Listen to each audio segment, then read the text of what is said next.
Welcome everyone to our class on psychological first aid for suicide prevention.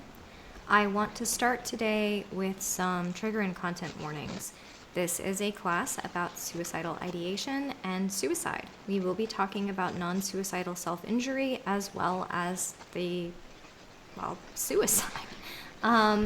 In addition to that, we will be touching on all the things that cause people to be marginalized and oppressed in the world. So we'll be talking about everything from genocide to the unequal treatment under the law in the United States of people of color, to the mistreatment of LGBTQIA individuals, the restriction of reproductive rights. Basically, be kind to yourself and be aware that this class is going to be dealing with some heavy topics. If at any point you need to step out, that's fine. If you want to step away and then come back, that's also fine. Choosing to prioritize your mental health will not mean that you are not welcome in future classes given by Sanctum, so we ask that you take care of yourself. Okay, let's go ahead and get started. So, who is Sanctum of the Craft? We are an anarcho-socialist collective and a witchcraft seminary. We prioritize the teaching of adversarial witchcraft. Our faith-based perspective is that witches, called by many other terms throughout history, have historically been the adversarial party to the state-aligned oppressive religion. We oppose dogmatic, authoritarian, and state-aligned religious oppression. I'm your primary instructor for today. I'm the director as well. I'm a master herbalist, a martial artist, and a street medic. I am a clergy counselor. I am not a psychiatrist. I'm not a psychologist. I'm not a therapist.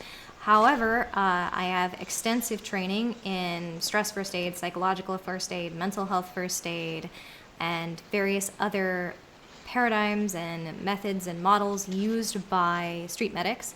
Additionally, this class was based on the work of psychologists and psychiatrists and therapists, and all of our mental health related content is actually reviewed by a therapist before we work out of it. So I just want to let you all know that and then move forward. I want to note here that there's a persistent myth that we accidentally kind of played into. We wanted to address this class before the holidays, and there is a reason for that, because there is this persistent myth that suicide rates are higher during the holiday season. Research conducted during the, It's showing your notes rather than slides. Yes, because there is no slide for this, because we added this last minute. Sorry for that. Research conducted by the Annenberg School for Communication at the University of Pennsylvania using data aggregated by the CDC shows that it's not actually the case that suicide rates are higher during the holiday season. It's a counterfactual myth largely promoted by media coverage of the suicides that do occur during that time period. So essentially, what happens is that people think that suicide rates are higher during the holidays, and of course during the holidays, suicide is viewed as even more tragic than it actually normally is in everyday life. And so the news spends a lot more time talking about suicide rates during the holiday than it does during the rest of the year. However, the average rates of suicides don't actually increase that much. Unfortunately, what does increase during this time of year is rates of substance use, higher rates of depression, higher rates of anxiety disorders, and various other mood disorders. And so what happens is that the stress from the holiday period may lead to increased suicidal ideation later on during the year. However, according to research done by the Trevor Project, LGBTQIA youth in crisis reach out to the Trevor Project 20 to 40% less on the days of Thanksgiving, Christmas, and New Year's Day, but consistently at least 20% more on the 2 days following such holidays. Therefore, there does seem to be a higher mental health-related crisis rate amongst LGBTQIA youth during the holidays, and suicide data collected in a systemic way does not actually include information on gender identity beyond what is assigned at birth or sexual orientation. Therefore, it is impossible to truly determine whether suicide rates are higher amongst LGBTQIA+ individuals during the holiday season, but we do know that mental health crisis is higher during the holiday season for LGBTQIA people. Any questions on that before I proceed?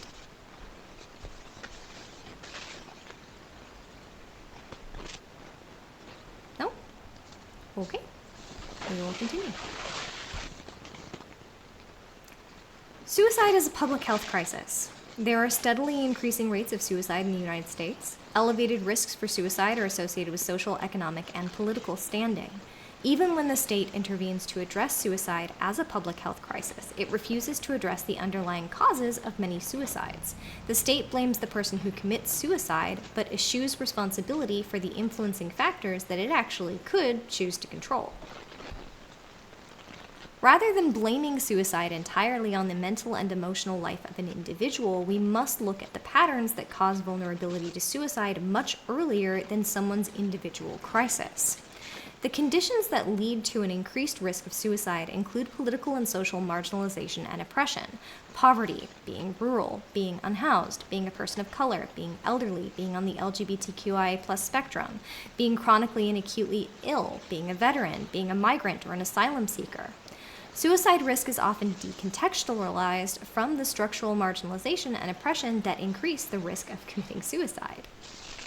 Being queer, disabled, black, etc. doesn't make someone at more risk unless they are also being oppressed for it. I see a lot of people say, oh, well, you know that queer people are at more risk of committing suicide. Not when they aren't being oppressed and marginalized for it. No, they aren't. It's the oppression and marginalization that is at fault for their mental health deteriorating to the point where they consider suicide as a way of ending their life, rather than their inherent nature as an LGBTQIA person that makes them more vulnerable. The overarching government of the US and the individual state governments defund mental health services, put healthcare out of reach for millions of Americans, and additionally are so structured that suicide risk has increased across a huge swath of the population. Rates of suicide amongst black youth, for example, have risen faster than in any other racial or ethnic group in the past 2 decades, with suicide rates in black AMAB people aged 10 to 19 years old increasing by 60%. Early adolescent black youth are twice as likely to die by suicide as compared to their white counterparts. A study found that black youth growing up in disadvantaged communities with high rates of joblessness, low family income, limited educational opportunities, and disrupted family structures experienced greater numbers of young AMAB black suicides as compared to the suicide rate amongst black AMAB children and teens in less marginalized areas. Again, it's not being black that makes the teens more likely to commit suicide. It is being disadvantaged and oppressed. Another example is that counties with higher poverty rates have a higher suicide rate, with a sizable portion of the high suicide rate in those states concentrated in counties in which First Nations people constitute the majority of the suicides. A lack of social integration in a community increases the risk for suicide, but that is often blamed on the individual for failing to integrate into their community, rather than on the aspects of our social structure that might isolate someone. Studies have found that generations of people suffering from a lack of economic and educational opportunities lead to reduced social integration for that family's members. But instead of looking towards the root causes of those lacking opportunities, the individual is blamed for their low socioeconomic status and inability to integrate into society. If people can't be socially integrated, they lack support for when they are in crisis. Public policies shape economic development, job opportunities, vocational training, income support, affordable housing, affordable food, affordable healthcare, adequate education, etc. These social forces undermine individual mental health, but they aren't individually focused.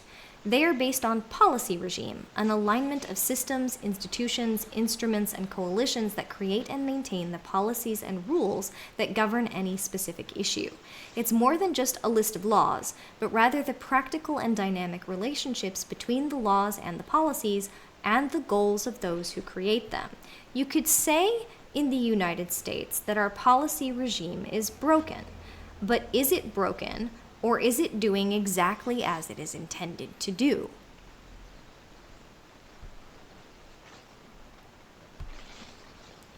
The policy regime of the United States claims that the mental health crisis and suicide as a public health crisis are individual problems, while creating and maintaining the policies and rules that increase the risk for suicide. Unfortunately, even mental health providers can have some willful blindness to this issue.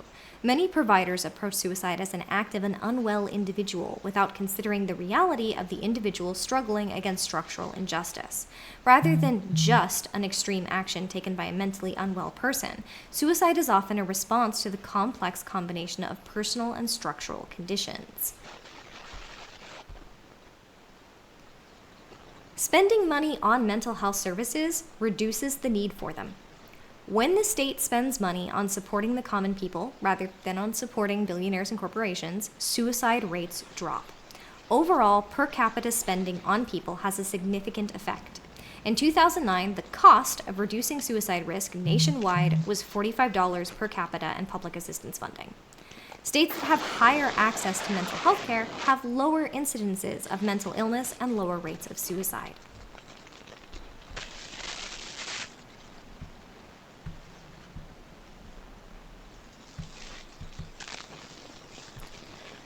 Numerous studies have found that residents of GOP-controlled areas have higher rates of suicide. This is linked to multiple factors. Conservative state policies cause worse socioeconomic status for the vast majority of people, concentrating wealth in the hands of the very few. Conservative policies also tend to gut education, mental health services, and social safety net services. Vulnerable populations already suffering from county and countrywide marginalization and oppression are even further marginalized, including LGBTQIA+ people, First Nations people, Latin people, Black populations, asylum seekers, immigrants. Rural areas, which tend to be overwhelmingly GOP-controlled, tend to have a much higher rate of suicide, partially due to their lack of socioeconomic opportunity, but also due to the lack of physical and mental health services. As rural hospitals close, suicide rates go up. Restriction of reproductive rights for AFAB people also causes a higher risk of suicide for AFAB people of reproductive age. Basically, if you don't control your bodily autonomy and you are afraid all the time that that is going to impact you, that fear has a measurable negative impact on your mental health.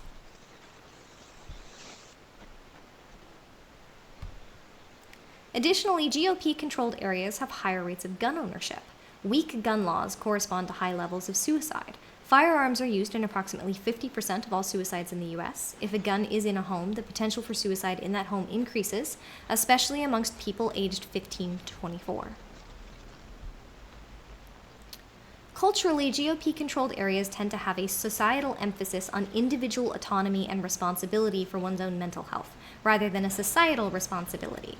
There's a very Calvinistic, puritanical, Protestant value set where people are just expected to get over their mental health difficulties or to not make it anyone else's problems. Additionally, in GOP-controlled areas, stigma is higher. People are also expected to turn to churches for help rather than to mental health providers. How much help someone can get from a church is highly variable. Technically, Sanctum of the Craft is a church. But, that varies a lot from church to church.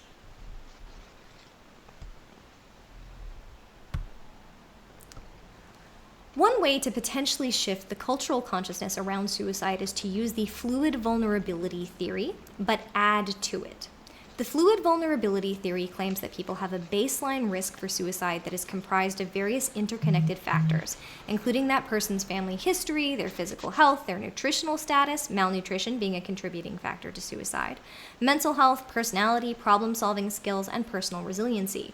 People with a higher baseline risk for suicide tend to respond to acute stress and crisis with an increase in suicidal ideation.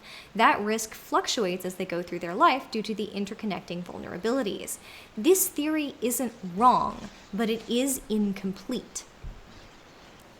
The fluid vulnerability of any given person is also heavily influenced by the pressure exerted on their life by the systems they operate within and rely on, including the policy regime that is the background of their day-to-day life. Some people are subject to relentless oppression and marginalization. Those people are then often, in studies, found to have a higher fluid vulnerability than people who don't face constant action and inaction, which causes them to be vulnerable to crisis. There is a structural variability that isn't being taken into account, and until it is addressed, any model of mental health vulnerability is incomplete. Suicide framed as a public health issue has to emphasize that overall health of the public, not individual pathology. Any attempt to address suicide as a public health crisis must take into account the policy regime that is actively driving people to suicide. So let's talk about paraprofessionals. Before I get into paraprofessionals and the role of the community, are there any questions on what we have covered so far?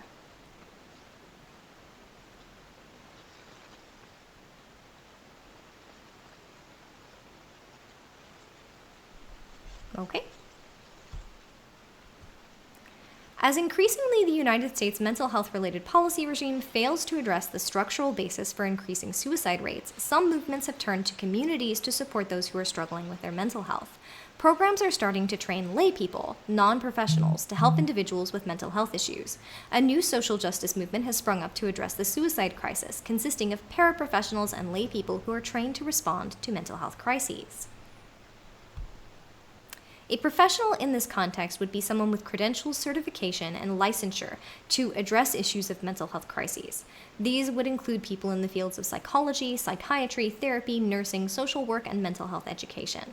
A paraprofessional does not necessitate corresponding credentials, licensure, and/or degrees, but does consist of someone with some training, such as emergency medical technicians trained to be part of a crisis response team. Some people will also count clergy counselors, people with mental health first aid training, and people with psychological first aid training as paraprofessionals, while others would say that they are volunteer lay people. For our purposes, we will focus less on whether someone would be considered a paraprofessional or a volunteer layperson, and more on whether the training is formalized training, certificates in mental health first aid, and informalized training, apprenticeship or mentorship under a resistance medic, a member of the clergy, etc. Not only are there not enough mental health professionals to meet the needs of the population of the United States, but many cannot afford their services. Additionally, people who belong to oppressed and marginalized communities are often locked out of opportunities to obtain the education and credentials to support their own communities.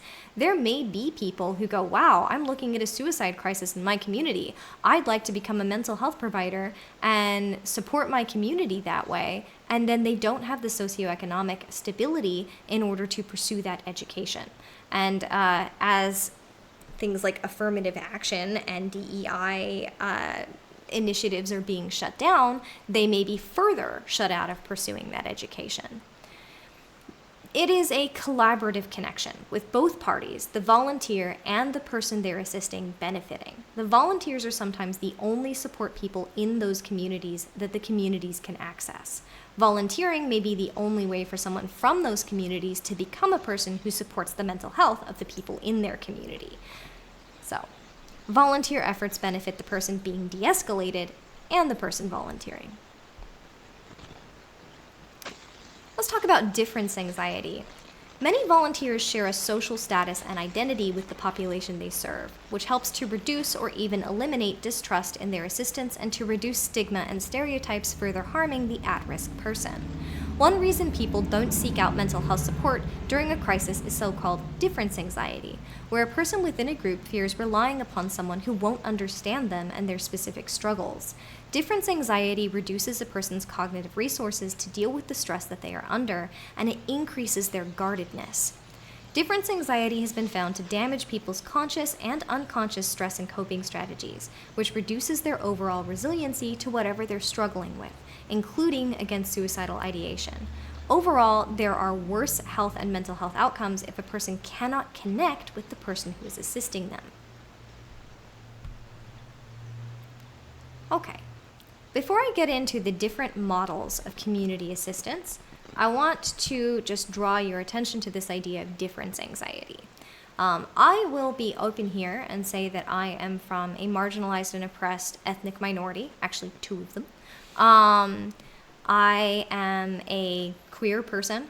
I am a disabled person. I am a neurodivergent person. I am like Nazi bingo, is the way my partner and I refer to it. I am like all the things that the Nazis attempted to eliminate.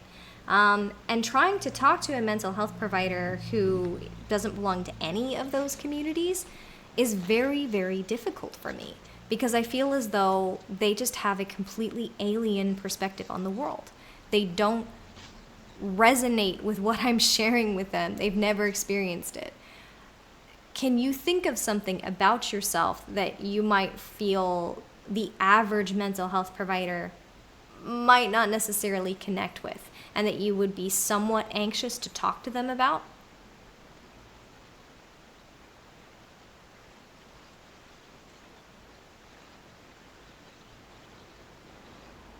Okay. Crickets. All right. Well, I want you to think about why someone, say, from a First Nations reservation, might hesitate. Oh, yes. Okay. Someone said yes, they can think of something. Think about why someone from, say, like a First Nations reservation might not feel comfortable going to the average white psychiatrist for the issues that they face in their community. Moving on. Let's talk about the different community models that are in place. Crisis centers. In 1953, an Anglican clergyman named Chad Varah founded a crisis telephone service called the Samaritans. It was and is staffed by volunteers trained in suicide prevention.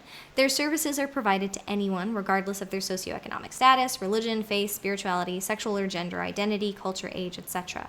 They operate both phone hotlines, suicide prevention workshops, and support groups.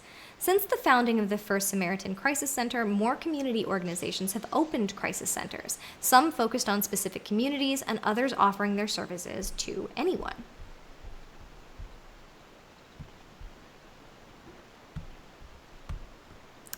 Phone hotlines. Crisis hotlines provide support and assistance for mental health crises, including suicide. Some operate 24 hours a day, 7 days a week.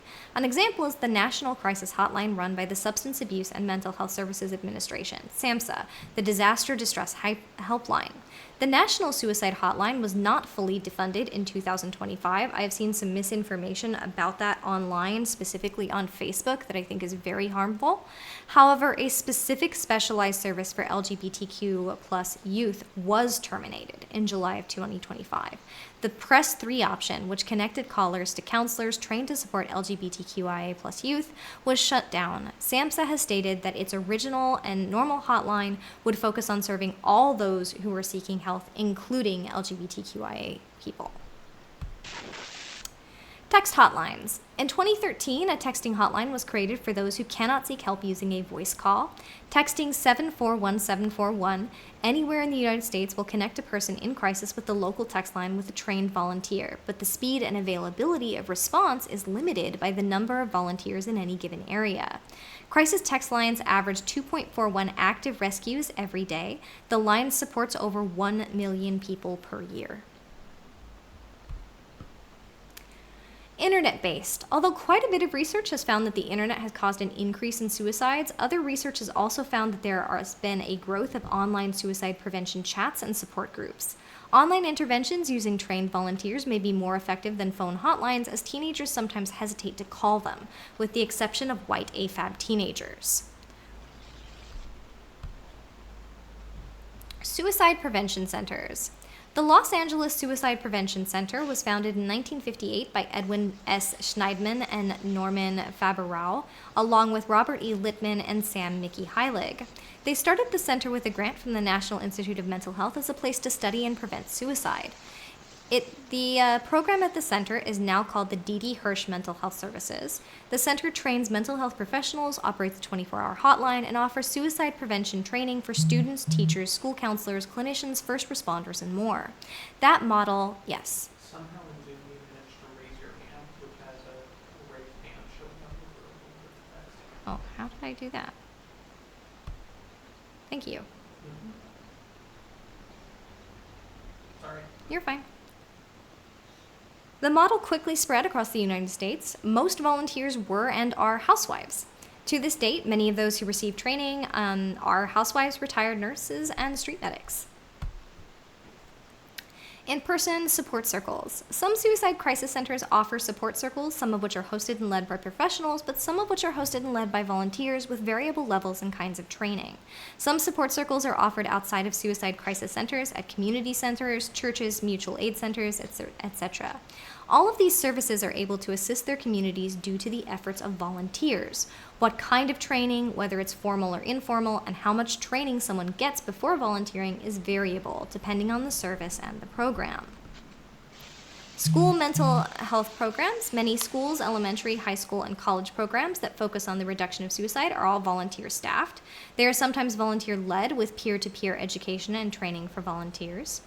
And then there are volunteer mental health programs that focus on specific populations, including First Nations, veterans, the elderly, LGBTQIA+ people, the neurodivergent, people accused of juvenile crimes, the previously incarcerated, the unhoused, people struggling with substance use, and more.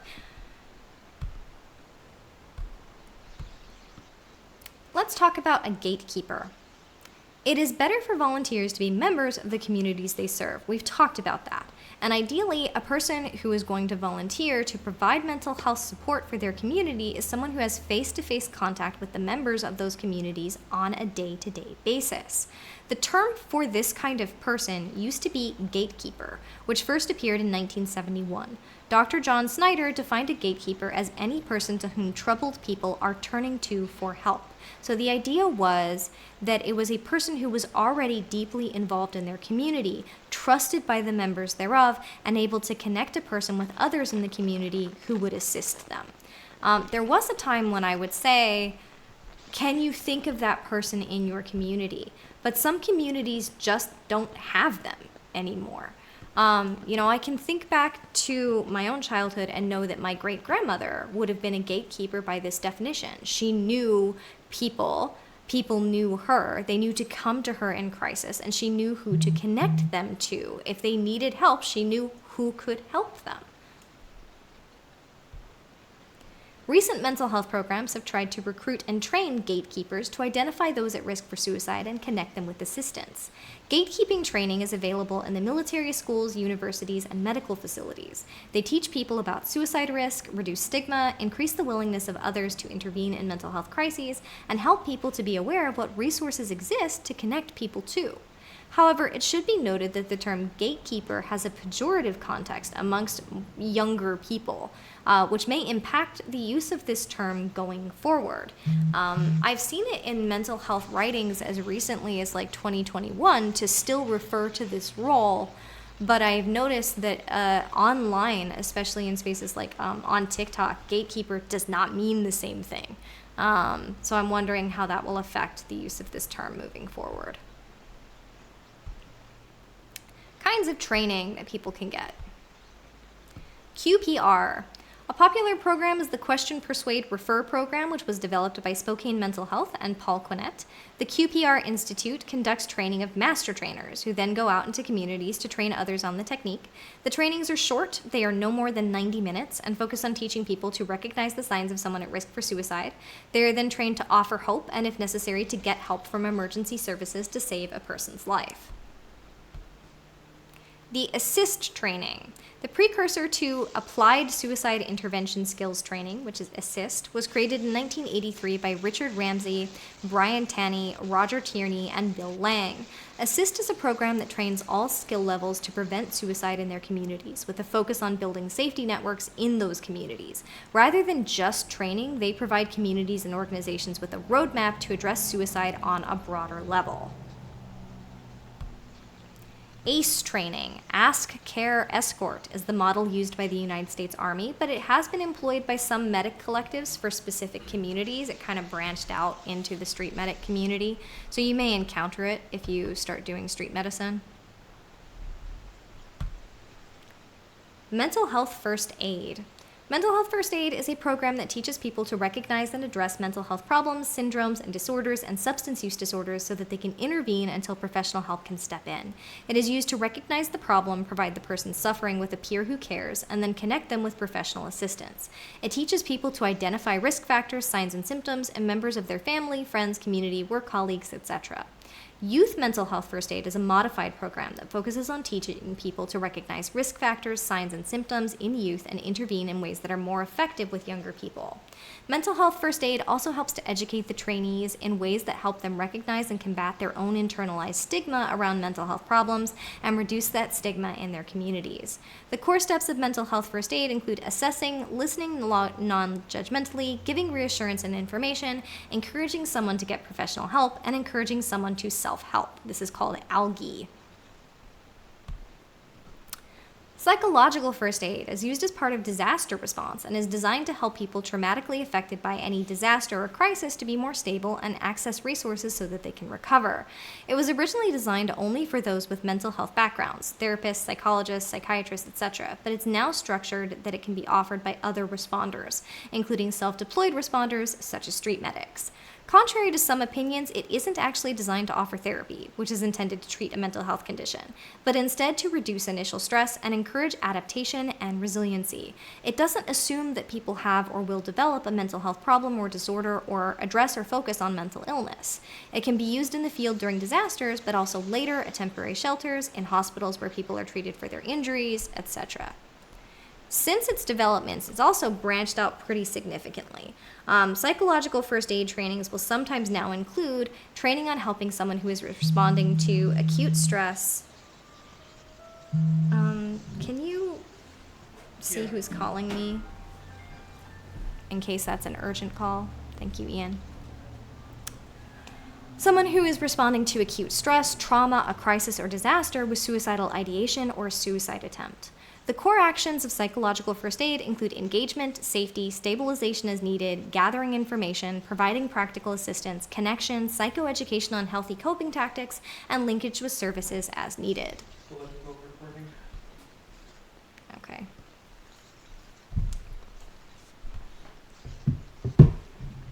Alrighty. Efficacy. Why did that do that? Is that little mini zoom window visible? Okay, I will assume not. It opened up a tiny little zoom window in the corner of my screen on my slides. No, all I can see is... And I don't know what caused it to do that, so... Anyway. I can't see that. Just making sure, because it says someone's name. Efficacy. In general, longer, more detailed trainings are more effective than briefer, less thorough trainings. Additionally, if the gatekeepers do not keep educating themselves and pursuing training, the positive changes that they cause in their communities actually diminish over time. It is extremely important, if you decide to start stepping into providing this assistance to your community, that you continue educating yourself and that you don't just stop. Does that make sense? Better trained volunteers are more likely to use effective, cognitive-focused strategies than those who were not trained thoroughly. And a review of 42 studies, which was quite old at that point, it was 1979, found that trained volunteers were equal to or even significantly better than professionals at actively preventing suicide. Newer studies have also found that professional training is not required for someone to effectively help someone who is struggling with suicidal ideation. So why aren't these methods more effective? If there has been this big movement since the mid-1950s, going all the way to now to establish all of these crisis centers and hotlines and volunteers, why isn't it working? Why are we still seeing escalating suicide? Well, one, they don't have enough funding. Two, there's often incorrectly allocated resources. Three, there's a lack of training. There aren't enough trainers training enough volunteers. So the next one is not enough volunteers. There's limits on volunteer time. There's burnout amongst volunteers. Trying to help people not take their own lives is an extremely stressful thing to do. As a volunteer, it can be very hard on the volunteers, and so burnout's very high. Distance barriers, especially in rural areas. Language barriers. Trying to get people to understand that the resource even exists in order to utilize it, and then getting people past the stigma and past whatever is causing them to be considering taking their own life in the first place, and getting them to actually use and utilize the resource is very, very difficult. But also, some people want to be able to shunt all the blame onto an individual's mental status without acknowledging, again, that context. Many people who exist in a privileged state, affluent, descended from colonizers, perceived as white, able-bodied, neurotypical, etc., do not like to consider themselves responsible for or implicated in other people's suffering. The truth is that there is this complex web of suffering we're all stuck in, although it affects each of us differently based on the intersections of our marginalization and oppression. Purity politics attempts to take the world to an imaginary pure state where everyone can ignore slavery, genocide, sexual assault, colonial violence, etc., because those are things that only happen to people who aren't pure. People try to control the complexities of suicidal ideation by assuming impurity on the part of the person suffering, rather than acknowledging the reality of the world that drives someone to such despair. The crisis is growing because mainstream efforts dedicated to suicide prevention are often based on the idea that the person is autonomous and individual, fully responsible for their own choices, and that everyone starts from the same pure place and ascends or descends from there. Suicide is framed as an exclusively individual problem. The onus is on the individual to fix themselves rather than on society to get fixed.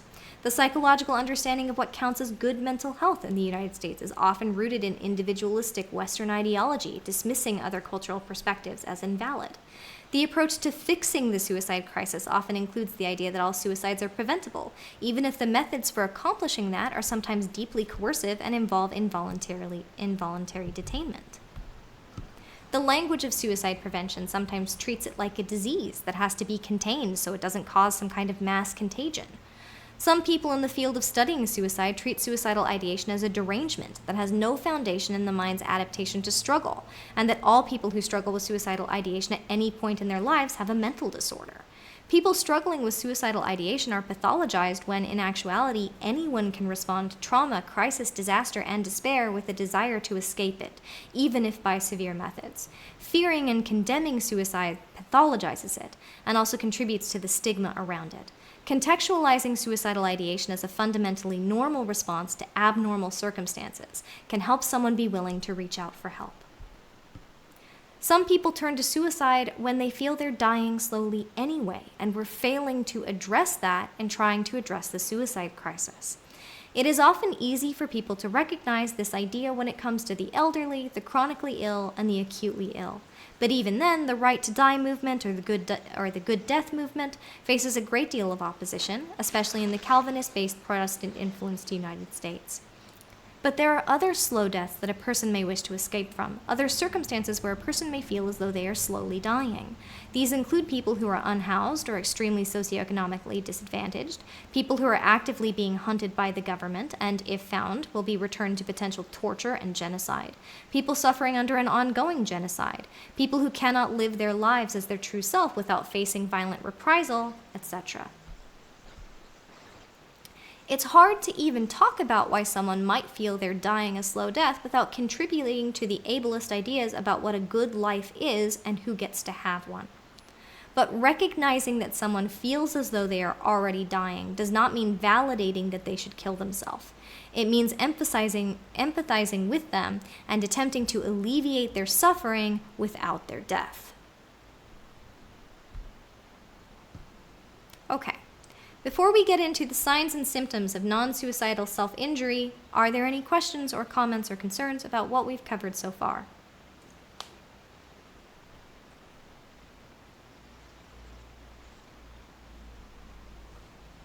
All right, moving on. Non-suicidal self-injury is intentional harm of the self that is not intended as a suicide attempt.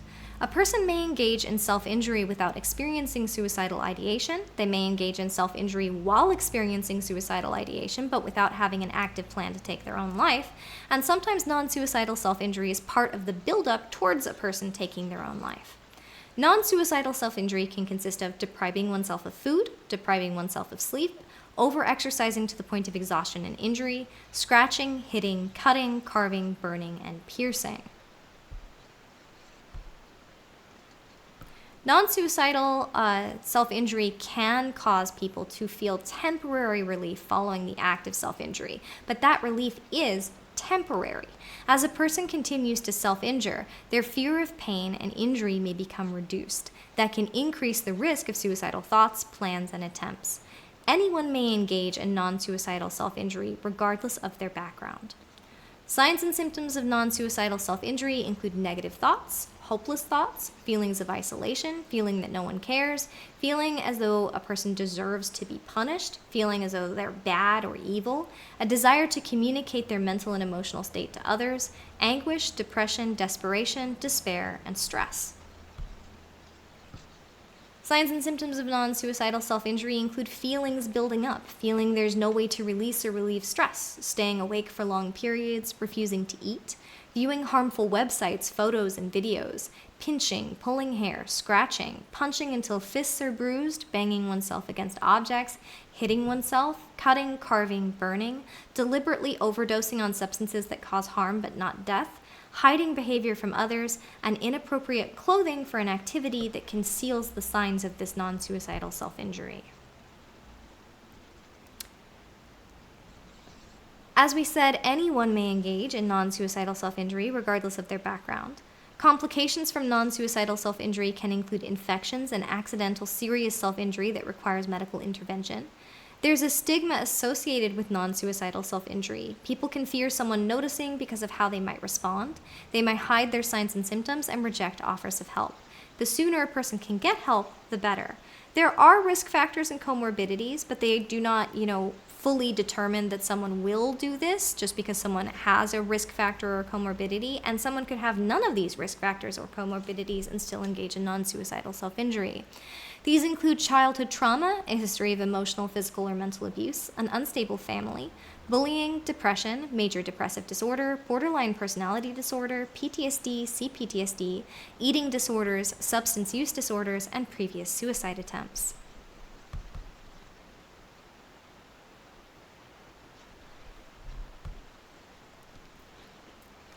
Okay, signs and symptoms of suicide include the same as we started with non-suicidal self-injury. Negative thoughts, hopeless thoughts, feelings of isolation, feeling that no one cares, feeling that they deserve to be punished, feelings that they are bad or evil, desire to communicate their mental and emotional state to others. And then we get into thoughts of revenge, anxiety, anger, rage, anguish, depression, desperation, despair, extreme stress. Hopelessness, feelings building up, feeling there's no way to release or relieve stress, feeling there's no reason to live, feeling there's no purpose in life, mood swings, talking or writing about death, dying, and suicide, isolation, withdrawal, changes in behavior and functioning at school or work, giving away of possessions, acting reckless, increasing substance use, threatening to hurt or kill themselves, looking for ways to kill themselves, and seeking access to tools to use to kill themselves. Again, the risk factors, you can have these risk factors and not actually have suicidal ideation, or you can have none of these risk factors and still have suicidal ideation. But risk factors include childhood trauma, a history of emotional, physical, or mental abuse, unstable family, bullying, depression, major depressive disorder, anxiety disorder, borderline personality disorder, PTSD, CPTSD, eating disorders, substance use disorders, poor physical health, being disabled or differently abled, chronically and or acutely ill, not being accepted as LGBTQIA, being of an oppressed minority group, First Nations, Black, Latine, being AMAB, people who are AMAB are more likely to take their own lives, being socioeconomically isolated or disadvantaged, being a veteran, and having engaged in previous suicide attempts. The stigma around suicidal ideation is extremely common, well-known, and difficult to overcome. People tend to hide that they're suffering from suicidal ideation to avoid that stigma. They fear being thought of as weak, irresponsible, cowardly, or attention-seeking. This may make them resistant to receiving help. Strategies to prevent suicide have to focus on creating and building trust and connectedness. If a person feels that they will receive a negative response from someone, they are unlikely to be open about their struggles. And again, early prevention is vital. All right, before we get into the various methods of actually de-escalating suicide or non-suicidal self-injury, does anyone have any questions on what we've covered so far? We're about an hour into class. We're moving into actual techniques for de-escalation.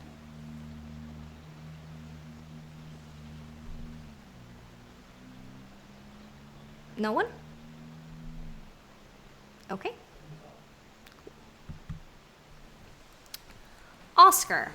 Some people feel uncomfortable checking in with others about their stress and like whether they might be suffering from suicidal ideation.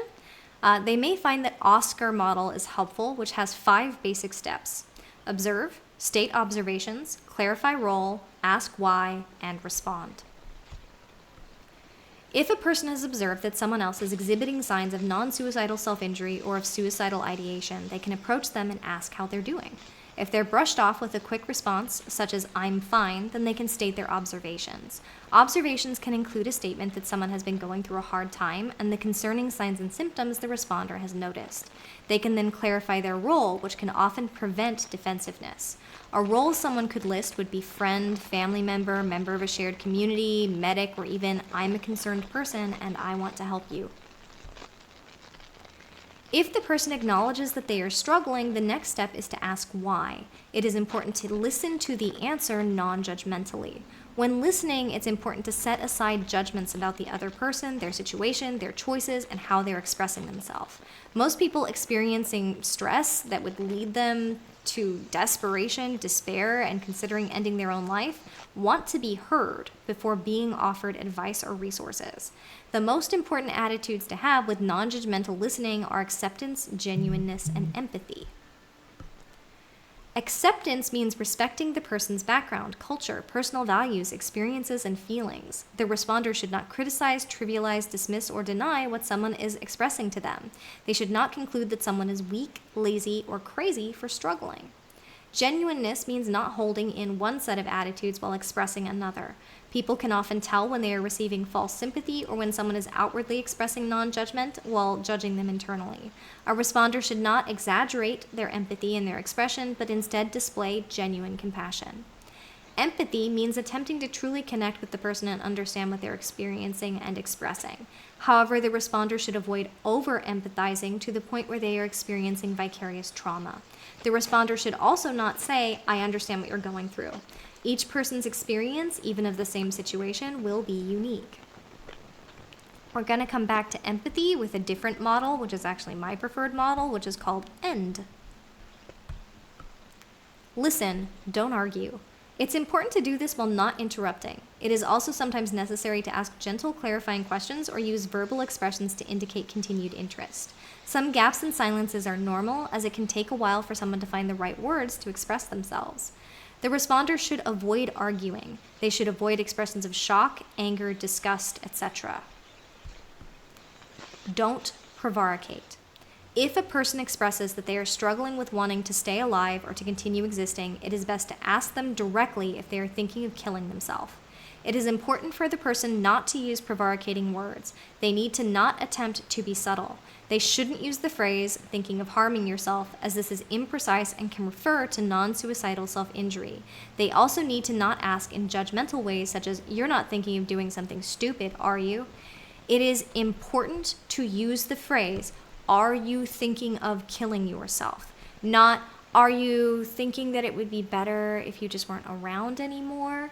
Or, "Are you thinking of hurting yourself?" Or, "Are you thinking of doing something rash?" No, ask directly.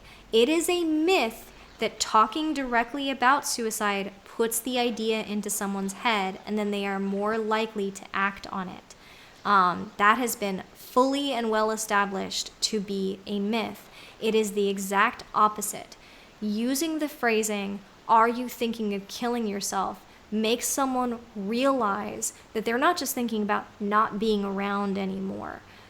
They are actually thinking of taking a human life, their own human life, and has been found to be more effective than prevaricating language. I really need to get a slide in here for that. If a person expresses that they are thinking of killing themselves, they need to be asked directly if they have a plan on how to kill themselves. They need to be asked if they have already taken steps to end their life. If they have an active plan in place, they cannot be left alone. It may be necessary to escort them to a mental health provider or contact a crisis response team. Keep in mind, crisis response team has to be requested. Do not just call 911 and ask for the police. The police are not trained in de-escalation of suicidal individuals, and they can actually end up taking people's lives. So please make sure that if you do call 911, you ask for a crisis response team. Remember that in North Carolina, all adults are mandatory reporters. If a person is engaging in non-suicidal self-injury or suicidal self-injury and has injured themselves severely with gaping or heavily bleeding wounds, infections, burns larger than 3/4 of an inch, an overdose on substances, then emergency medical intervention will be necessary. They can perform first aid while they wait for EMS. If there is no active plan, the conversation can continue to how a person may best be supported. The de-escalating person can inquire about whether there are people the person trusts that they can turn to for help, about changes in their life that are causing them to despair, and about whether they are receiving treatment for their mental health. If the person during the intervention expresses that they are hallucinating, hearing voices, seeing things, etc., then de-escalation will need to also address disorganized thinking and active psychosis. The final step is to respond to what someone has expressed. This can be with statements that make it clear that what they shared was heard and understood. It can also include a follow-up plan, such as, "Can I check in with you in a couple of days?" or "Would you like to make plans to meet up again in a week?" If the person chooses not to share with the responder and refuses to acknowledge the problem or share the source, the responder should ask if they can check on the person later.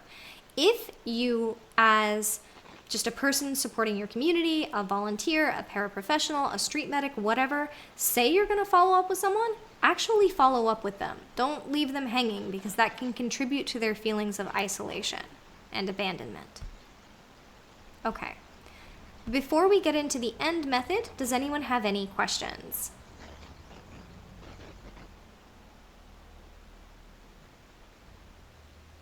Nope. Okay. I mentioned that the end method is my preferred method. I will also note here that it is the harder one. It is what I would use if someone was actively threatening their own life. I would use the end method, not the Oscar method. And I say that as someone who's been in that situation and used the end method. Okay. The END method refers to empathy, normalization, and de-escalation, which is used to help people who are in active mental and emotional distress, including the states that lead to non-suicidal self-injury, suicidal ideation, and suicide attempts. It begins with empathy. Empathic communication has been found in studies to increase compliance and collaboration and reduce acts of self-harm. Please understand that I'm not referring... Do you need to step out? Sorry. Person monitoring chat is not currently in the room, so I will be paging back and forth periodically just to make sure I don't miss anything. Empathic communication has been found in studies to increase compliance and collaboration and reduce acts of self-harm. Please understand that I am not referring to the spiritual and/or magical concept of being an empath, but instead an innate skill that humans have that can be honed into a method of communication that can be perfected with practice. Empathic communication. It is helpful before you do it to have a mental model of the conversation. What is it that the de-escalating person wishes to communicate? Do they wish to communicate that they recognize and understand the emotional state and difficulty of the struggling individual?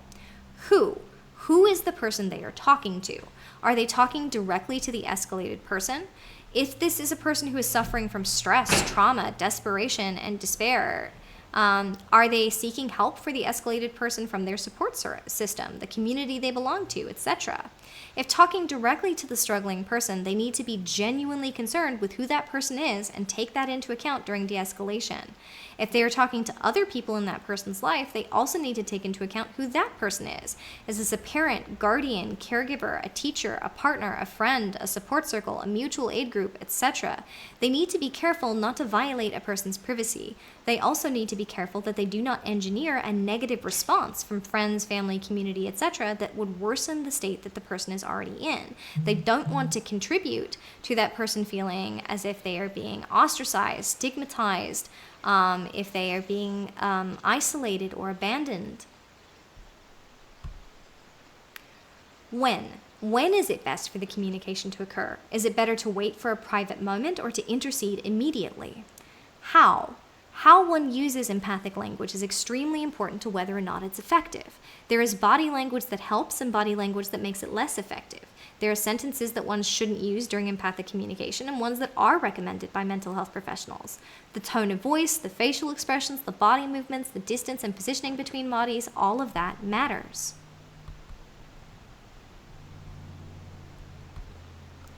Where? Where is the communication happening or will happen? Is the empathic communication happening in front of everyone involved, or are the escalated person and de-escalating person stepping away? Is it happening in a neutral place or a place that is emotionally fraught? I'm going to use a pretty extreme example for where here, as I gave in the trigger warnings at the beginning of class. I know that we had someone join us late. For example, if someone is having this conversation, you're de-escalating them from suicidal action, on the edge of a bridge, trying to get them away from the edge before you have the conversation. Where are you having the conversation? If it's, the person is surrounded by their church group and you've been worried about them for weeks, maybe ask them to step away from that church group and go get a coffee or something with you. The where matters in addition to the who and the when. Verify. What effect is the empathic communication having on the escalated individual? Is it helping them to feel understood, connected with, and as if someone is going to help them resolve their issue, or is it making them feel more isolated and more despairing? Empathic communication requires that the de-escalating person be able to clear their mind and focus on the goal, employ the techniques even during difficult communication, and act with actual care and respect. They cannot feign or fake their empathy. Importantly, empathy is not mirroring, which can just escalate the situation. As we explored in our recent classes on boundary setting and de-escalation, people's psychological boundaries help them differentiate what they're feeling from what someone else is feeling. De-escalation relies on recognizing the mental and emotional state of someone else and attributing to that person beliefs, feelings, and intentions. We have an entire network in our brain that is dedicated to doing this, but we don't want to get lost in what that person is feeling and mirror it in ourselves. We want to be able to recognize it and sympathize with it and empathize with it, but not wind up in a state where we're experiencing suicidal ideation ourselves. So, empathic communication, basically broken down, is recognize the mental and emotional state of another person and communicate with that person in a way that establishes a bridge with that other person. That bridge aims to convey that the de-escalating person recognizes and understands the mental and emotional state of the escalated person without judgment. And this goes back to that non-judgmental listening we talked about earlier. What not to say? These are examples of things people tend to say to those who are in crisis, which are not examples of empathic communication, but which might seem to be because they're based on caring about what someone else is experiencing. Don't worry. Everything's under control. Everything's going to be fine. It's not that bad. I know exactly how you feel. Calm down. Don't think about that. You shouldn't feel that way. Empathic communication isn't exactly a normal way of talking. The de-escalating person has to clear their mind of their own emotional and mental struggles, anything they're preoccupied with, distracted by, or that is distressing them. They need to set it aside for later. You can't be having a panic attack because someone else is expressing suicidal ideation and still help them with their suicidal ideation. You have to be able to set it aside and remain calm. The de-escalating person should keep their voice level and calm, their body language open and relaxed, their sentences short and easy to understand, with gaps for the other person to speak. The de-escalating person should focus on communicating with the person, not at the person. They should connect with them emotionally if they can, not by focusing on how they would feel in a similar situation, but about how they think the other person is likely feeling in the moment. It is preferable, however, to use hypothetical form of description of an emotional state. Doubtful expressions invite communication from the person. Examples include, maybe you feel like nothing will ever be better. It seems as though you feel really alone. Can you tell me why you feel so hopeless? Empathic communication works well for people with severe anxiety, panic attacks, psychomotor agitation, depression, demoralization, and for people in active psychosis. It works well for people in delusional states and people who are experiencing a manic episode. It also works well for people who are in an oppositional anger, outright opposed to the ideas or ideals represented by someone else, and it works well for de-escalating non-suicidal self-injury and suicidal ideation. However, it does not work to de-escalate situations of acute intoxication by substances, not withdrawal, active intoxication, and people with organic brain disorders such as dementia. Normalization. Normalization is the process by which the emotions, thoughts, experiences, and actions of a person are not pathologized, but instead understood to be a normal part of the expression of a healthy range of human emotion. Normalization is primarily used within the context of cognitive behavioral therapy, but can be applied as part of psychological first aid by people who are not trained and licensed mental health providers. It is based on the idea that a person is more likely to recover from a period of crisis if they are not treated as if their response to that crisis is abnormal. They are also more likely to recover if they internally think and believe that recovery is possible and that their responses to trauma and crisis are within a normal range. Normalization focuses on decatastrophizing the mental and emotional crisis, contextualizing traumatic events, improving a feeling of control and self-mastery, and reducing feelings of stigmatization and shame. People experiencing suicidal ideation have been found to positively respond to normalization, especially as opposed to stigmatizing catastrophization, like treating them like they're crazy does not help. Stress can cause anyone to experience some level of psychopathological symptoms, which do not necessarily become a chronic condition. Instead, it's often transient consequences of acute circumstances. However, someone who has an ongoing mental health disorder may find that their symptoms are exacerbated and triggered by stress, trauma, crisis, disaster, and all of those things we covered at the beginning of class that make people who are oppressed and marginalized suffer more suicidal ideation than people who are not oppressed and marginalized. Normalization rather than catastrophization, which claims that everyone is negatively impacted by stress and trauma, can help them recover more quickly and more thoroughly. Catastrophization is a cognitive distortion that can be addressed as a step in the de-escalation process. However, care needs to be taken that normalization does not appear to be minimizing someone's experiences or their problems. Normalization language is especially effective for panic attacks, depression, substance use during times of stress or trauma, crisis after an acute trauma, during periods of non-suicidal self-injury, and when someone is experiencing suicidal ideation. It is still effective for active psychosis, but has to be done carefully so as not to validate the delusion, but rather validate the emotions around the delusion. Normalization can be used even if a person is experiencing thought disturbances, delusions, and hallucinations, but the normalization has to be focused on reducing loneliness and shame rather than on making a person believe that the de-escalating person believes in their delusions. Normalization language basically sounds like, yeah, it sucks. That's awful. I recognize this is hard for you. I think it would be hard for me too. I think it's normal to struggle with something like this. Many people would likely feel this way if they were going through something like this. A lot of people struggle with similar thoughts and feelings during times of extreme stress. Given what you're going through, it's very understandable why you would feel like that. Your feelings are a normal reaction to a difficult situation. Under pressure, the brain can easily develop harmful thoughts. That's part of the normal human condition. We all have a specific stress threshold, and when we cross over it, it's normal to experience extreme things. That's normalization language, which is very different from minimizing language, where you treat a problem as if it doesn't matter. It isn't very big. De-escalation is the third step of the END method. To de-escalate is to reduce the level of intensity. In the case of this class, we are referring to the de-escalation of non-suicidal self-injury and suicidal ideation.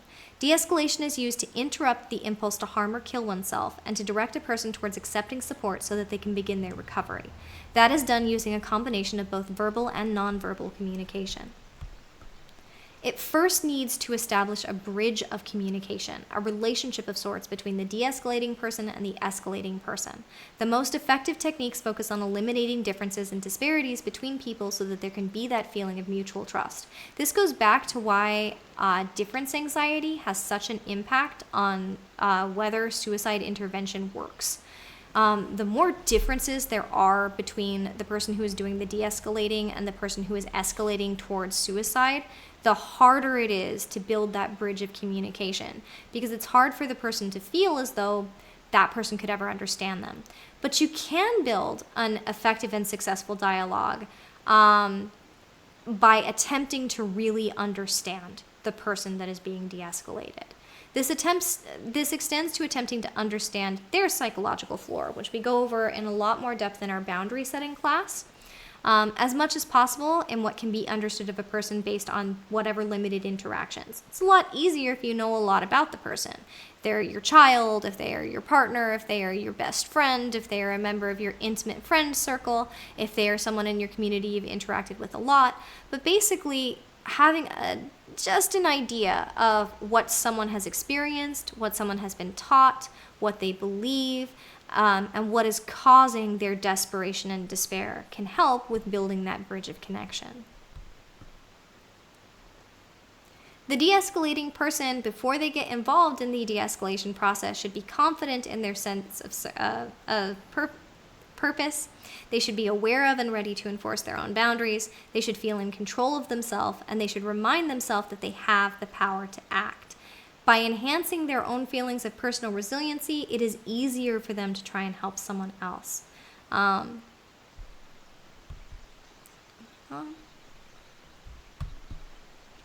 Safety first. De-escalation always begins with a safety assessment. Is it safe for the person to engage? Are they aware of potentially harmful objects, escape routes, who might be at risk, and where aid can come from if needed? If the person has a weapon, have they already used it on themselves, or are they acting as though they intend to? A de-escalating person should not enter into de-escalation with a person who has already become violent, made threats, attacked themselves or others, or who has a weapon unless they have no other choice. The choice to enter that situation should be made in a risk-aware fashion, with acknowledgement that someone might get hurt and someone might die. The de-escalating person should stay twice their arm's distance from an escalated person with an escape route open to themselves. If a person is threatening themselves with a weapon, stepping in endangers the person with the weapon and endangers the de-escalating person and endangers anyone else who might be in the space. So it has to be done intentionally. I'm not saying don't, because if one doesn't intervene, then it's entirely possible that someone is going to die. But even if they do, it's entirely possible that someone is going to die. So they have to make a risk-aware and informed choice and choose what they're going to do from the full awareness that if there's a weapon involved, someone could get hurt and someone could die. But if they do nothing, someone could get hurt and someone could die.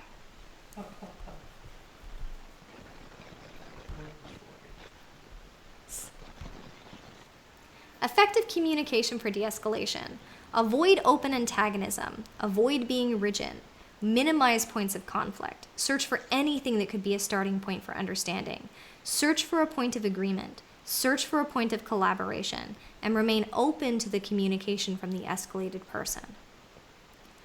Avoid making verbal assumptions about a person's perspective or experiences, even while internally attempting to make a map of the person's perspective, because that's what is going on. You're sort of going like, all right, what is this person believing? What have they been taught? Why are they in this despairing, desperate state? But don't make those assumptions verbally. Avoid openly contradicting the escalating person. Avoid overpraising. Avoid over-complimenting, because that can just piss them off. Avoid talking over the escalated person. Avoid making accusations. Avoid judgment. Avoid statements that assign blame. Avoid smiling. Avoid aggressive gesturing like pointing fingers. And avoid making the person feel infringed upon or trapped. So an example of language to avoid here would be like, well, if you kill yourself, you're just hurting everyone. You're just making everything worse for everyone around you. That's not proper de-escalation language. Use I statements rather than you statements. I want to help you. I think I would also be upset if this were happening to me. I believe you that what you're going through is really hard. I think that you might be really scared. I don't want you to die. I want to support you so that you feel that there's some hope in the future. I sympathize that this is a difficult time. I really do want to help you. I want to understand how we are getting into this situation. Can you help me understand what's happening? Is there someone I could call that you trust? Suggest alternatives. Rather than hurting yourself, which might feel good for a minute but may not feel good after, could we maybe just sit down together for a while and talk? Instead of trying to get through this on your own, maybe we can try to get through it together. Okay, that's the END method. Any questions on that before we get into the psychological first aid method? Any questions on why I consider it the more difficult but the more valuable if someone is in like a really acute crisis as compared to the Oscar method? I feel like it's really obvious why you would use the Oscar method if you're starting to notice someone's mental health is deteriorating and you're just trying to approach and have a friendly conversation and make sure that they know that the support from you is available, and why you would use the END method if someone was escalating towards, actively taking their own life. Does anyone have an issue with seeing why you would pick one of those over the other?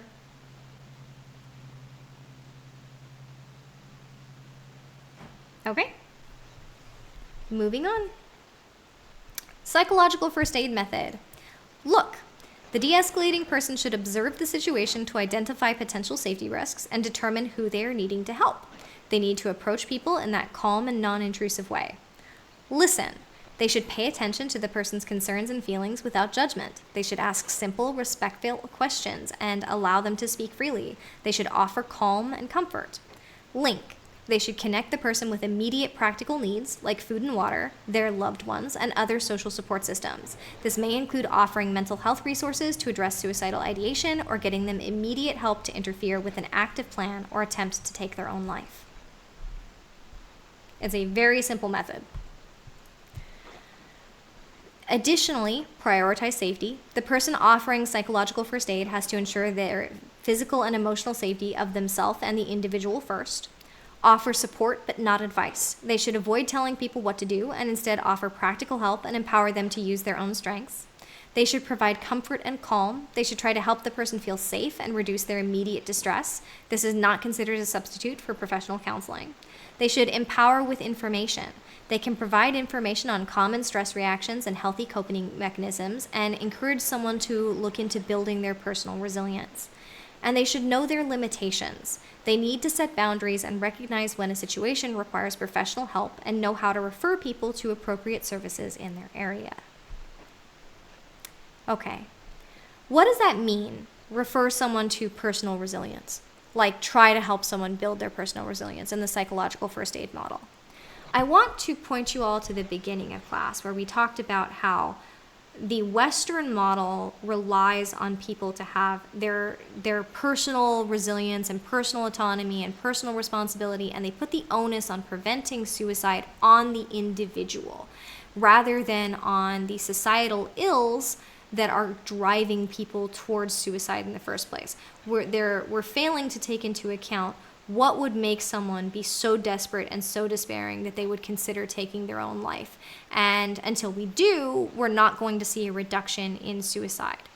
That being said, I still believe personal resiliency helps people both recover from the situations that are driving them to suicide and to prevent them from deteriorating to such desperation and despair in the future. Because once you've gotten mentally into a state where you're contemplating taking your own life, it is more likely that it will happen again in the future.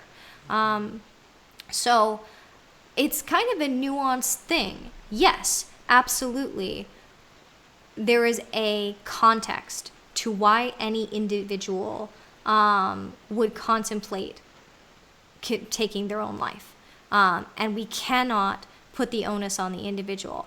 And also, people can focus on trying to build their own resiliency and helping others build their resiliency as well. So let's talk about that. Personal resilience in adults can be understood in 4 dimensions. These are determination, endurance, adaptability, and recuperability. Determination is defined as the sense of purpose, the mastery of oneself, and the willpower to persevere. It is a conscious choice. Endurance is the strength and fortitude a person can possess to face difficult situations without giving up. This can be physical, mental, and/or emotional. Adaptability is the ability to be flexible and resourceful, adjusting to changing circumstances during adversity, crisis, and disaster. It may involve conscious efforts to change one's thinkings and be flexible in response to tribulations. Recuperability is the ability to rebuild, physically, mentally, and emotionally, from adversity and regain a sense of safety, stability, and personal value. The ability to physically recuperate is often what people think of when they think of personal resilience, but it is far more than just physical recovery that matters. However, that doesn't mean it doesn't matter. Taking care of the body with adequate fuel and hydration is vital for mental and emotional recuperation as well. Recuperability is the characteristic of resilience that allows people to recover, with recovery as the goal of recuperating. People who are resilient, continuing to adapt and function in the aftermath of trauma, crisis, etc., should not be assumed to be out of risk for developing PTSD or experiencing suicidal ideation. Resilient people may actually not recognize that they need help, may not know how to ask for it, or may be assumed by those around them to be so competent as to not ever need it, even when they do ask. Some things have been found to weaken individual resilience as well. Unfortunately, the very thing that helps people identify that they may be struggling with their mental health and need help, more information available to people about mental health disorders, can actually weaken resilience. All negative mental and emotional symptoms are now being pathologized by both the professional mental health community as well as often by people who have no mental health help training, degrees, certifications, and/or licenses. This can cause a person to weaken their own resilience by assuming that any presentation of a negative mental or emotional state is abnormal or dangerous. This can worsen the symptoms of their stress, their crisis, their desperation, their despair, by denying them some of the skills that they can use to handle that stress. Again, I'm going to point you back to the normalization step of END, where we treat this as a normal way that the brain responds to abnormal circumstances, rather than treating it as this completely abnormal, wild response. People are also sometimes encouraged in trainings on crisis and mental health to dismiss or denigrate the wisdom and capability of the communities they serve and the people in them. Communities and individuals have sometimes developed their own resiliency, and having someone come in and dismiss that can make them not rely on their own methods, taking away the tools they use to get through periods of difficulty, desperation, and despair. We need to not catastrophize. It's hard to say that when you're talking about something like suicide, but catastrophizing also reduces resiliency. When a de-escalating person dramatically catastrophizes, they make it harder for people to feel resilient. They also weaken their own resilience. Building individual resilience first involves recognizing how frequently people are resilient in the face of adversity. Resiliency ends not when the symptoms of a mental health crisis start, but when people give up against those symptoms. It is important to note, however, that seeking mental health support is not the same as giving up. It's actually part of healthy coping, so long as it is not pathologized. Things that people can do to build their own personal resilience. Recognize their own autonomy. Acknowledge that adversity can be overcome. Realize that they may have to make difficult choices to be active participants in their recovery, but that they are capable of doing so. Be flexible in their coping methods. Everyone copes differently, and there isn't a correct model of self-care during a crisis, only certain things to avoid, like using substances to distract from the situation. Shift priorities, recalibrate expectations, and recreate a sense of safety. A breakthrough in developing a model of adult personal resilience scale was made in a study with 10 items for each of the 4 dimensions of personal resiliency. All the items were based on a comprehensive review and analysis of the studies on building personal resilience that occurred before 2014.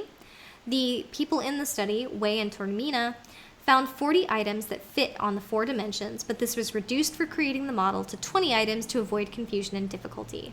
These include determination. Once I set a goal, I am determined to achieve it.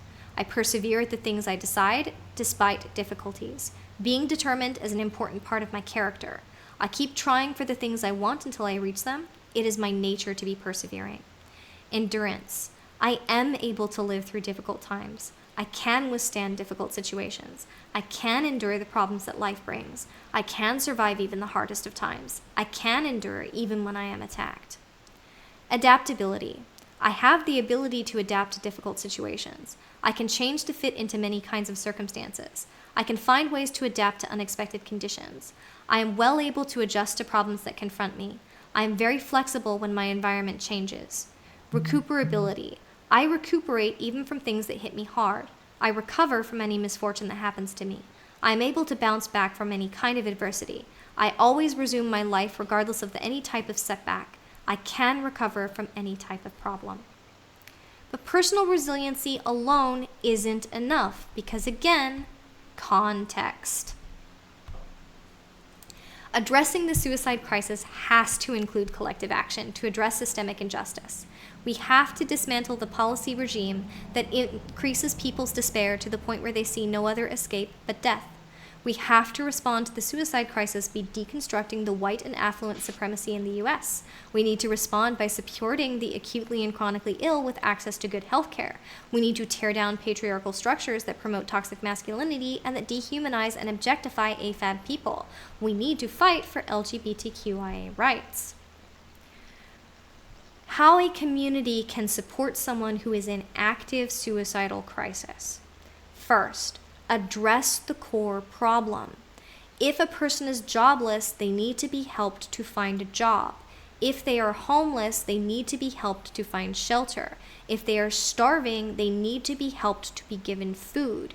If it is specifically holiday stress, I don't have any presents for my kids. Okay, that's something that can be solved. I don't have a holiday meal. Okay, well, let's find a holiday meal that you can sit at and have a plate. That can be resolved. But it has to be resolved by communities coming together to actively care about a person and take them from that isolated position where they are despairing and bring them to community support. We can't rely on someone who is in crisis to seek out support. The support has to seek them out. Continue to try and engage with the individual who's depressed or suicidal. Social isolation can increase depression and suicidal ideation, which can result in self-isolation. It's a vicious cycle. People who are socially isolated increases suicidal ideation, and then they are more likely to be socially isolated. Attempts to include individuals who are depressed or suicidal in social activities while allowing them to participate without requiring them to mask up and act like everything's fine can be highly beneficial. Ian, my partner who's running chat today, refers to this as the Eeyore way of approaching someone who is in mental health crisis, where in the old Winnie the Pooh stories, nobody expected Eeyore to not be depressed, but Eeyore was still welcome when they did social things.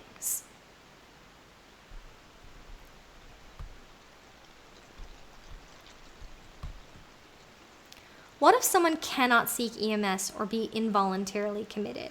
This is the trickiest part of tonight's class, the one that I'm very, very concerned with addressing. But right now we need to acknowledge that in the United States, it is not safe for some people who are experiencing suicidal ideation to seek help, and that this may get worse over time. Please note that the following is, under vast majority of circumstances, not recommended. In almost all cases, someone who is actively suicidal should receive professional assistance. Professionals simply have more training and more resources to help someone who needs it. However, there are circumstances under which seeking professional help will result in enormous harm. These include, for example, a fascist government that is putting people who experience mental health crises into forced labor camps. That's not happening at this time, but it is being actively discussed. Or where nominal law enforcement officials are targeting hospitals and disappearing individuals who are receiving treatment. That is happening right now. That's already begun. In such cases, volunteers can hold vigil with or over someone who is actively suicidal. Have individuals with de-escalation training stay with the impacted individuals in shifts so that there is always someone with them who can talk them down if necessary. This needs to be continued until the impacted individual is making actual progress rather than just wanting the volunteers to leave them alone. That is why it is important that these be paraprofessionals who have received training to recognize when someone is still in active crisis and just trying to get to an opportunity to take their own life. During this, the de-escalating persons must remove items that could easily be used to commit suicide from the area. This includes guns, pills, other weapons, etc. And finally, I want to end with a call to action to herbalists and healers. Being involuntarily committed to address suicide risk comes with being medicated in most and many cases. In cases where a non-institutionalized intervention is needed, if there is a friendly allopathic physician who can prescribe relevant medication, that's wonderful. But if there is not, then it is going to fall to the herbalists and healers within the community to provide the highest level of care that they can with the resources that they have available, according to the best available scientific research. This means not just recommending that everyone willy-nilly go on St. John's wort, which is a ridiculously dangerous herb if used incorrectly. This can and should be considered a call to action for herbalists and healers to educate and involve themselves. And please not just rely on some of these guides I see online that are like, herbs for suicidal ideation, right at the top. St. John's wort with no contraindications, no lists of adverse or side effects, no lists of what medications you shouldn't combine it with. Just, yep, everybody should just go on St. John's wort for their depression and suicidal ideation. Drives me up the wall. This call to action is to be scientifically grounded and informed, and then provide one's services to the community. Okay. That is our class for this evening. We got through it rather quickly. No questions, no comments. Very, very quiet class today. I need to go in here and go into that one.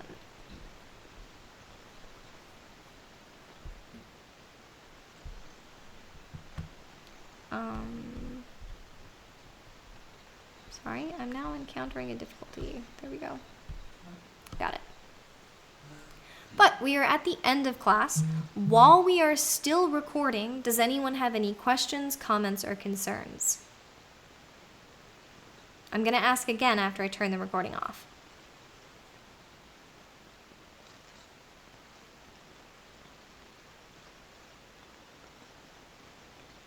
Okay. Recommended further reading. Yes, actually, I do. I have several things to recommend. So one is one of the sources that this class was heavily based on, and yes, there will be a credit put on the YouTube video, the Patreon video, which is called Suicide and Social Justice. It's a book. I highly recommend it.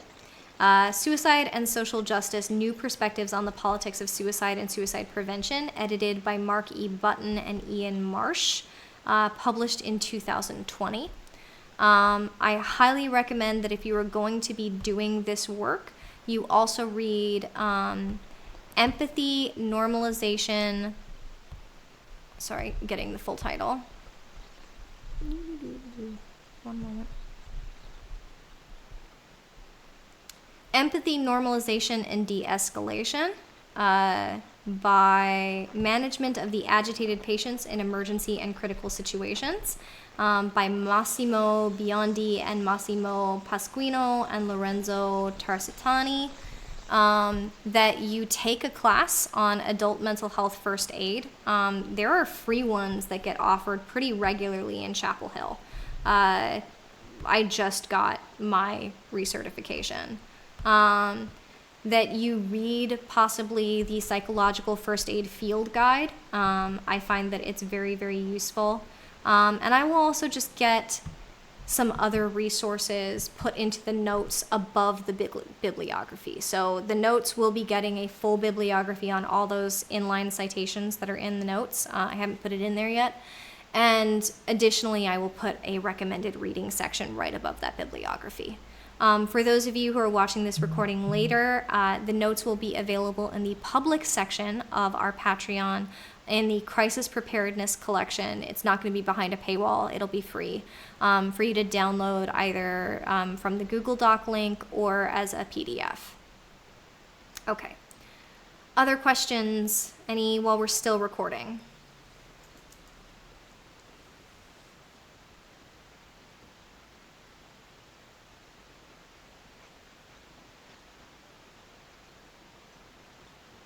While I wait to see if there's any questions, I just want to say at the end of this video, I'm going to be putting this up on YouTube. I'm going to be putting it up on the free area of the Patreon. If you feel anyone will benefit from it, by all means, share it. You are also welcome to share any of our notes from our crisis preparedness and street medicine material with whoever you feel would benefit from them. These are free resources. And if you are watching this later and you have any questions, you can either email them to me at staff@sanctumofthecraft.org, or you can join our Discord and ask us there, or you can message us anywhere you can find us on social media. We are on Instagram, Facebook, YouTube, and Patreon. So, cool. I'm going to turn off the recording and see if anyone has any questions or comments that they didn't want to ask while they would be recorded. Be safe out there, everyone.